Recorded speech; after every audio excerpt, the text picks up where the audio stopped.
Hello everyone, welcome back to my channel MedText. So today we are going to discuss about the difference between the sympathetic and parasympathetic nervous system. So the sympathetic and parasympathetic nervous system together constitute the autonomic nervous system. So first of all, let's get started. So the sympathetic nervous system is also called as flight or fight responses, whereas the parasympathetic nervous system is known as the rest and digest response. I'll explain this in detail as we go on further.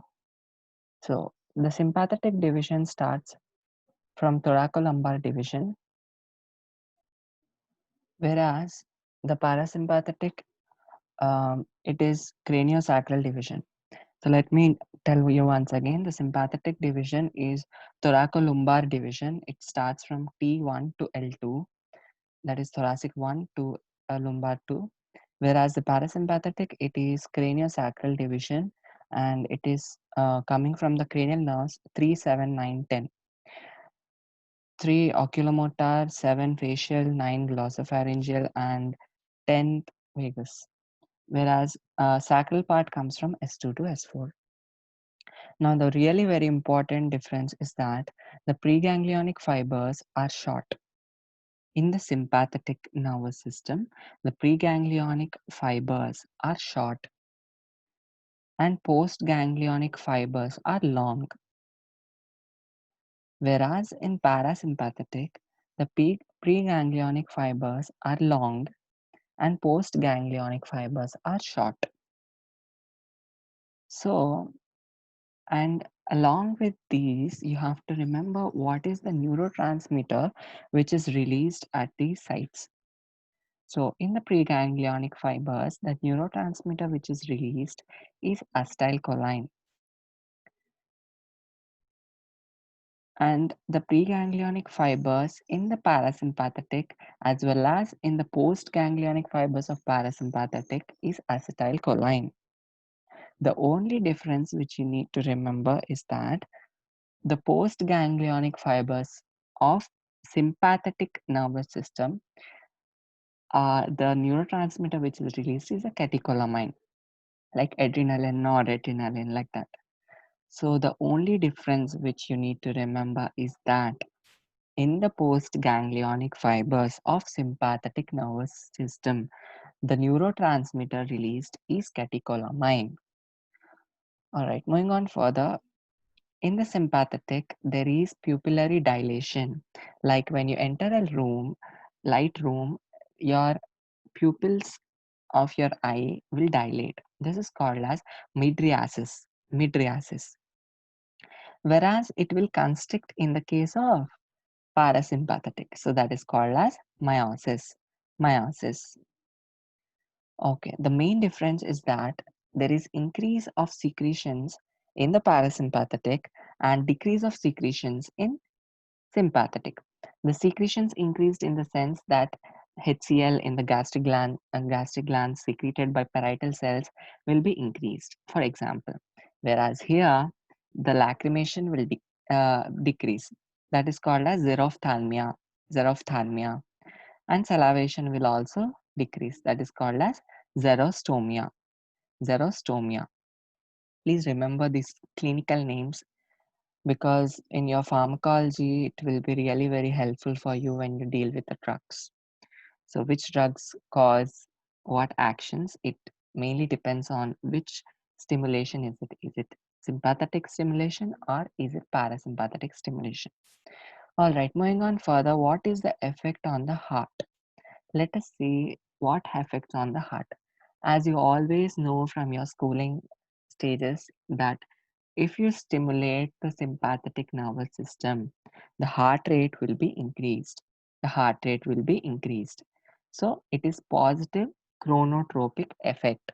Positive chronotropic effect. If the heart rate is increased, if the force of contraction of heart is increased, that is called as inotropic effect. Inotropic effect. These are the physiological terms which you will be learning in cardiovascular physiology. I'll teach you that too. For now, just remember that the heart rate positive is chronotropic effect, and force of contraction FOC positive, that is inotropic effect. And blood pressure, obviously, if heart rate and force of contraction is increased, that means also the blood pressure is increased, and there will be increased myocardial oxygen demand. That means increase of blood flow to the heart.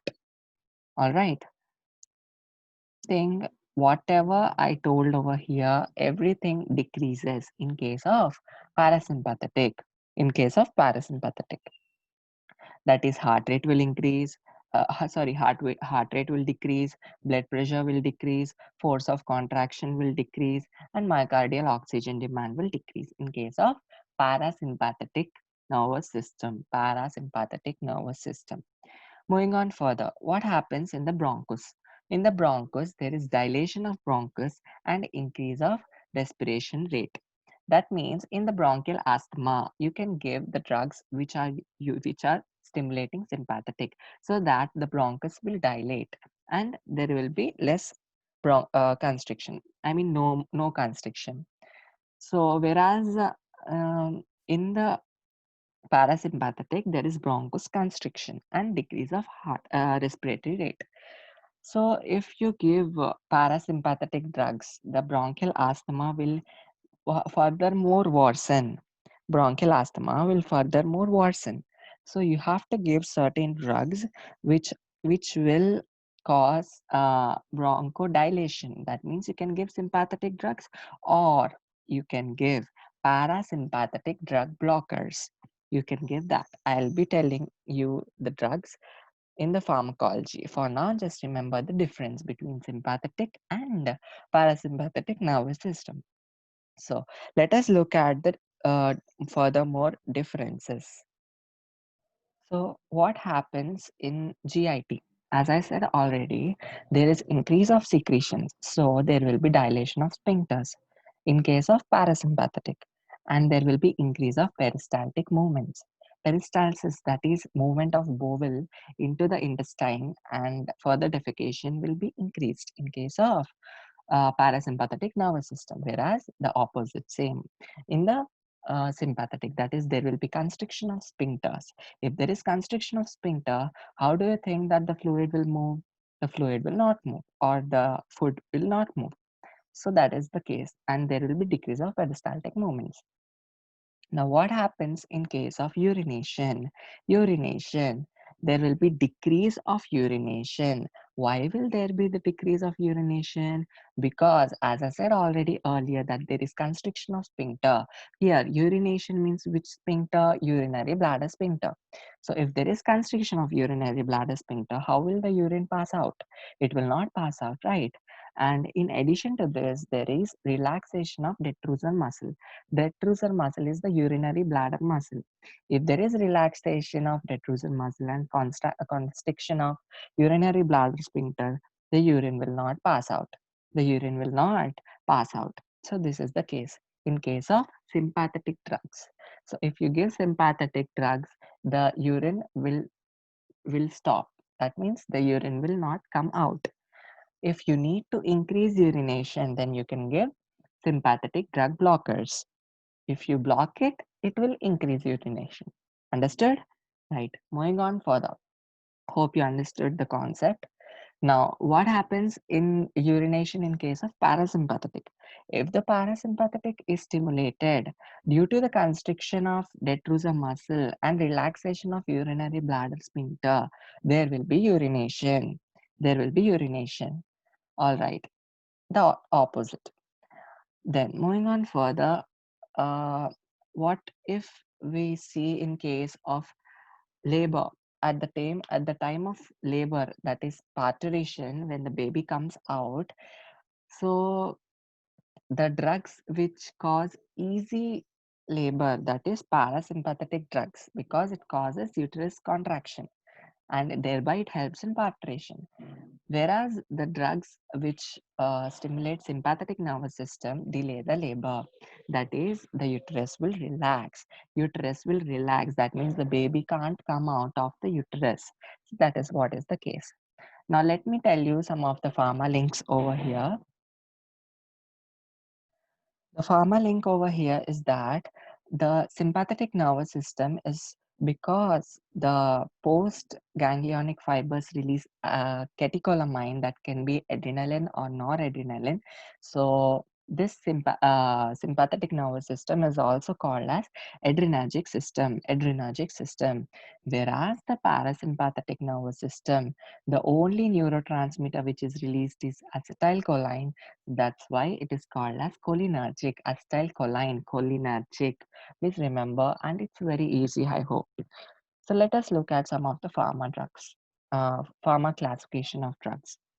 So in the adrenergic system, there are two types of receptors, alpha receptor and beta receptor. What if you stimulate alpha receptor? What will happen if you stimulate beta receptor? Let us see. Now in the alpha, there are two subdivisions, alpha 1A and alpha A1 and alpha 2. Alpha 1 and alpha 2. Furthermore, in the alpha 1, you have alpha 1A and alpha 1B. Please remember these all classifications. It's really helpful for you in your pharma when you study pharmacology. So alpha 1A is present in the urinary bladder sphincter. Alpha 1A is present in the urinary bladder sphincter. As I said, if you stimulate alpha 1A, what will happen? There will be decrease of urination, obviously. All right. So alpha 1A, urinary bladder sphincter. Alpha 1B is present in the blood vessel. Alpha 1B is present in the blood vessel. So it will cause vasoconstriction. If you stimulate alpha 1B receptor, it will lead to vasoconstriction. Now, alpha 2 is present in the presynaptic terminal. Presynaptic terminal. There will be a synapse in which there is presynaptic and postsynaptic terminals. So I'll discuss the neuron physiology. In that diagram, you can see the presynaptic terminal. In the presynaptic terminal, this will be the alpha 2 receptor.